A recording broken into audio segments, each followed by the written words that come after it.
Nüüd see vilega kõlab ja pani FC Flora palli mängu äärtel, siis Üprust Alama ei saanud sealt esimest senderdust, aga nüüd on löögikoht, Sapinenil tuleb löök, Sepik blokeerib, väga ohtlik olukord ja nüüd Sepik saab palli karistusalast minema ka palli taga, võib sealt tulla ka otse peale löök, võib tulla senderdus, välja läheb otse löögi peale, oi milline värav! Henri välja 15. minutil 1-1. Kui eelmises voorus Aleksander Iljin lõi vaata, et kuu võib-olla isegi hooaja ilusama värava ära, siis Henri välja arvas, et oodake, rahupoisid. Tema jalg on kuum ja seda jalga ta tahab siin sel hooajal näidata ja Henri väljalt suurepärane karistuslöök, superlöök. Ja oi, kui osavalt mängib ennast obstikust mööda. Limberg läheb pall karistusalasse, seal on see lahtine. Endiselt lahtine, Mattias Villot on löögi kohta, aga ei lähe löögil, nüüd läheb kaugelt ja Grünwald selle püüdis.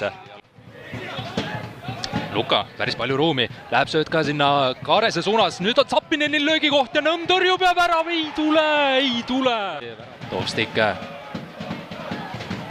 Kuraksin nüüd senderdus Alliku suunas, Allikult peaga jätka, nüüd on pall lahtine seal, Kalimullin lööb, aga ei lähe see pall väravasse. Ja Vaprus ootab lõpuvilet. Mehed on püsti, valmis rõõmustama. Ja nüüd on kõik. Pärnu Vaprus saab Henri välja suurepärases karistuslöögis. Kapten Rasmus Peetson, 4 Tanel Tammik, 2 Michael Jönning-Larsen. Kõrgemalt tuuakse see pall, Peetson pääseb löögile ka ja 1-0 on nüüd sellest nurgalöögist olemas.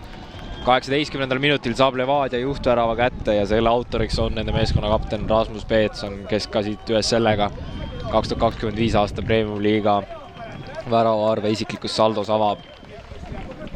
Just hakkasin mõtlema, Levadia võttis seal jälle pikema aja, et kuidas olukord lahti mängida, et kas oodatakse kellegi tugi ära ja tehakse lühidalt taaskord siis lahti mängitud krossi.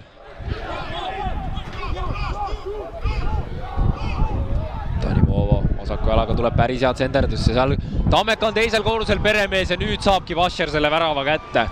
Ei möödu minutitki sellest, kui ma rääksin, kuidas Levadia vastu on tal kõvem proovikivi ees kaitsjate näol ja kuidas tänases kohtumises annaks seda kaitseliini lahti murda. Aga näitab nüüd, et tasub talle pea peale korra see pall mängida ja seejärel ei ole Levadial ega Valneril antud olukorras mitte midagi teha.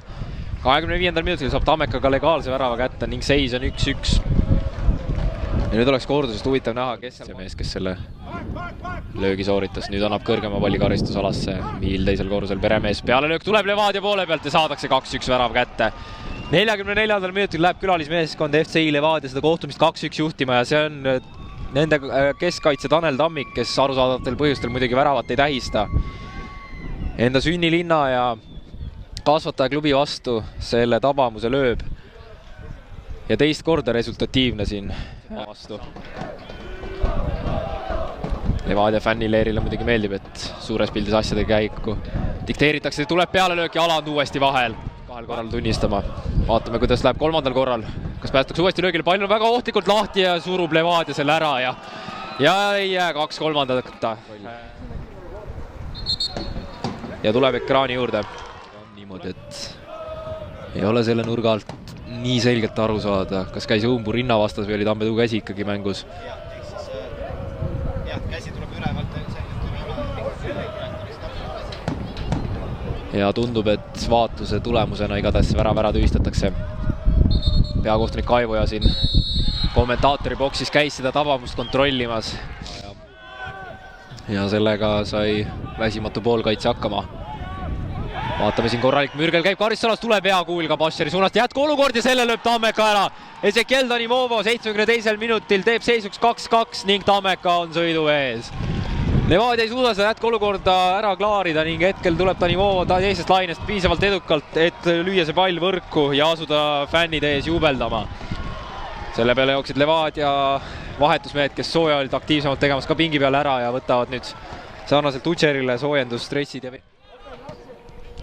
Ainsalult tõsta sinna jooksu peale, nüüd on Levadial löögikoht tekkimas, kas pääsetakse üritama ja läheb see pall võrku, aga ei. Suluseis fikseeritakse siiski taaskord ja 3. korda tänases kohtumises on pall võrgus, aga seda mitte määruste päraselt. Ja Kaivoja näitab, et värav loeb siiski, ise ekraani juurde tulemata. Oi, milline sündmuste käik siia lõppu. Olin valmis, et Kaivo tuleb veel ekraani juurest läbi ja vaatab selle olukorra niimoodi videoruumiga konsulteerides üle, aga tabamus jääb jõusse ja 90. minutil saab Levadia selle juhttabamuse kätte. Peale lööksid tuleb ja väga ootlikult, aga siiski Valner saab kuidagi 2 kätt seal vahele ja tõrjub. No kohati rikošeti abiga, aga sai väga hästi seal ikkagi Tammeka selle olukorra lahendatud. Ja Narva Trans, FC Kuressaare 0-0. Kõik õnnitlevad kõiki, kõik ütlevad aitäh vastu ka ja siis. Ja nüüd hea võimalus Kuressaarel ja löökiga ja palju väravas! 8. minuti lõpuks on 1-0 läinud, kui FC Kuressaare Jevgeni Demidovi löögist juhtima. Oli Trans ründavam pool, aga Kuressaare ilusti lahendas selle olukorra ära ja läheb juhtima 1-0.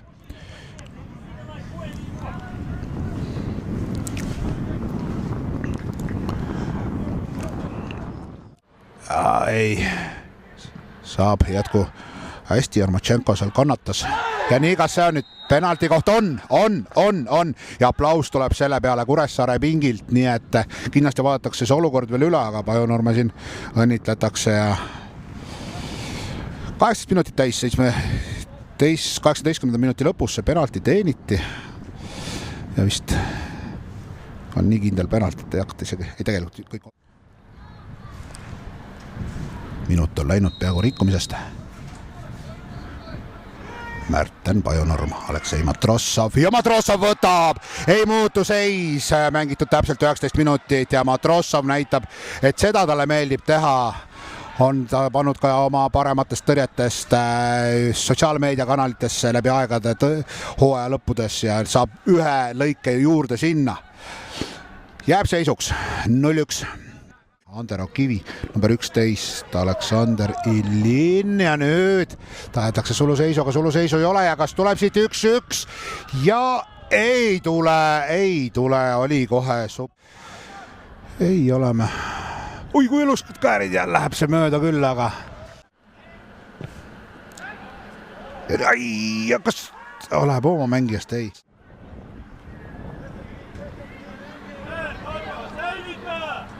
Ja tuleb siit postilt, et säilita palli, aga ei, ta hoiab, läheb lõpuni ja annab sõitu ka. Ei, Matrossov saab tõrjekirja. Enne seda ka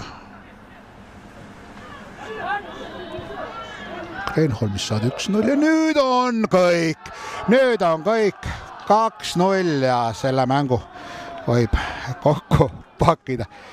Jah, avas Narva oma kaitse liine ja karistas ära Kuressaare 2-0. Teenitud võit Kuressaarele esimese poolaja alguses ja mängu päris lõpu sekunditel. Robert Lipp 2-0.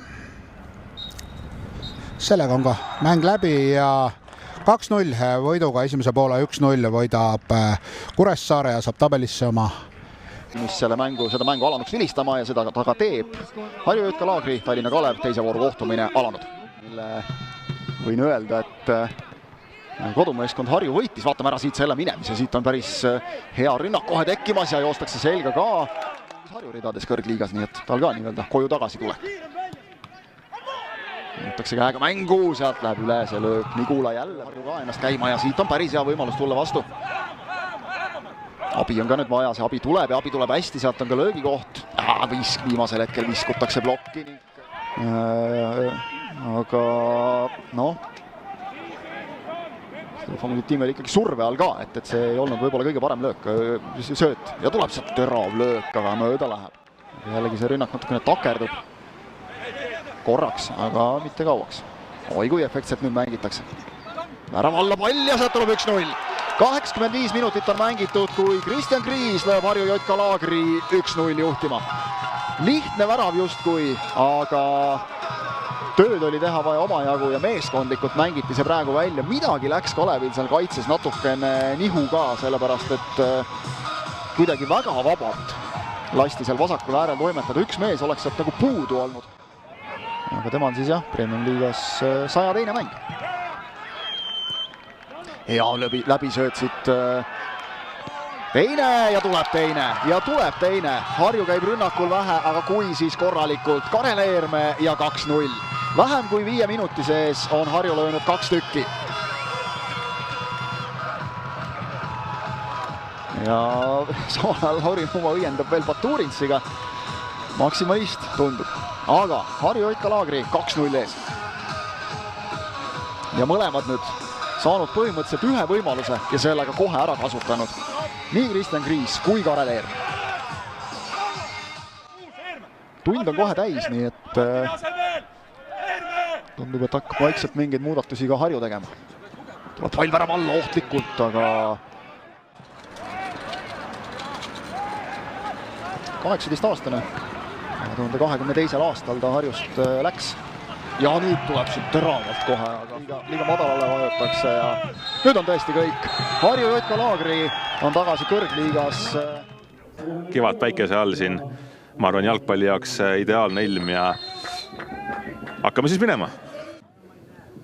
Nüüd on jällegi siin Kalju minemas läbi vasaku ääre ja siin on jällegi näha, et Musoliitin üksinda jääb nagu siis kaitseline ette turvama, aga Siht ja Kask on jällegi juba kastis ootamas selle tsenderdust. Seekord ei saanud läbi ja nüüd on siit juba teist korda.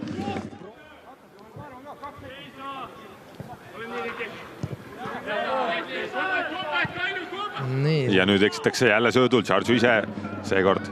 Võimalik tulla lööka ja ei tule. Ja uuesti pallikaotus keskväljal Paide poolt. No need on ohtlikud. Tšabir mängib nüüd Tšartsust mööda lööb! Ja see on värava taga. See kiire rünnaku lõpetamine on ka väga tähtis, et sa võid ju kasti jõuda viimasel kolmandikul, aga kui sa löögile ei lähe, siis ei ole sellest kasu midagi. Ja tuleb nüüd Paide vastu. Natukene kiiremini üle Hõim. Ei proovi veel lööki Lillander. Veel pall õhku. No ei ole need mehed seal kastis kõige pikemad, selles mõttes päris keeruline pall. Saarmalt tsenderdus. Ja see on olemas! Sten Reinkord, 29. minut. Ja Robbie Saarma tsenderduse, no kas see oli nüüd peaga või mitte, aga polegi tähtis, peaasi, et pall võrgus on. Ja Reinkord ikkagi väga hästi ennetas Kalju keskkaitset seal ja täpselt see sööt tuli sinna ette posti. Ja kui on õigeaegne sinna ennetamine, siis pane ükskõik, mis sinna vahele jalg, põlv, keha või pea, et surud sinna ette nurka ära ja ega siin värava vahil ei olnud selles momendis küll midagi teha. Ja siin oli praegu huvitav, mida me nägime Paidel puntratantsu asemel oli väike taktikaline arutelu, et nägudelt oli näha, et mehed ikkagi liiga rahul asjadega ei ole. Ja vaatame seda kordust, kus siin Saarma võtab ette, vasakuga laseb ette tsoon ja Reinkord tuleb sealt. Aga on niimoodi võimalik sinna liini taha jõuda. No ütleme, et Kalju taktikaliselt siin erinevates situatsioonides mängib ka erinevaid taktikaid, et siin mingitel hetkedel palli kaitstes, siis kui Lerme siin tuleb, pealöök on, tuleb paremasse äärde, aga vasakul äärel. Ivanov jätkab Kill-Hermele, nüüd on pall kastis. Kill-Herme teeb veel ühe lööste ja sealt keskel Saliste on vahel. Löögikoht tuleb lööka, natuke liiga palju tahtmist. Ja vaatame, kas positsioonirünnakust tuleb midagi või mitte ja siis vastavalt teine võistkond, aga oi, jalg kõrge ja siit on järgmine kollane kaart. Läheb päris paljuks neid kaarte täna juba siin. Ja, et siin võib kumba võistkonnale siin lõpuks veel hakata kätte midagi maksma siin. Aga siin ei ole midagi teha, siin oli jalg kõrgel. Ja veriga lahti ja siin on ikkagi päris... Nii, aga Miskvärvi kaart siit tuleb ja siit tuleb punane kaart. Aleksandr Nikolajev läheb duši alla 42. minutil ja Var vaatab selle olukorra muidugi üle. Aga Kristo Tohver, no piisas tal ühe korra vaadata. Vahetus just, et Tšabir nagu välja võeti, et kõige niisugune kiirem või teravam ja silmapaistvam. Kes siin ikkagi Elevitš sai ise kohe proovida ka. Rohkem, eks ole, sest ja siin on paljud kastis lahti, käib vastu kätt ka kellelgi, nõutakse päris palju. Nii, aga lähme vaatama. Vaatamiseks, jah, et lasti rahulikult seda olukorda siis veel edasi mäng. See viimane olukord, mitte, vot see on see olukord. Ja siin käis vastu kätt küll. No, nii, Kristo Tohver on oma otsuse teinud. Penalti. No, meil head vaatenurka ei olnudki, mis siin teha, aga käsi seal oli selgelt. Ja Kristo Tohver näitab ka, et Robbie Sarma, Maksim Pavlov.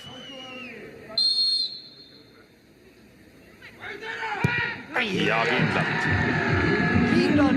keskele, et Pavlov siin väravas ka nagu ootas, et tundus, et ja Saarma ka, ega ta ei läinud kiire tempoga sinna palli peale ja proovisid siin mõlemad kavaldada, aga vajus Orlov lõpuks ära ja ma arvan, Saarmal ei oleks siin vahetanud, kas oleks löönud vasakusse nurka või keskele, et lihtsalt nägi ära. Päris sealt karistusala nurga juurest, et natukene veel raskema koha pealt, aga vaatame, Ivanov proovib.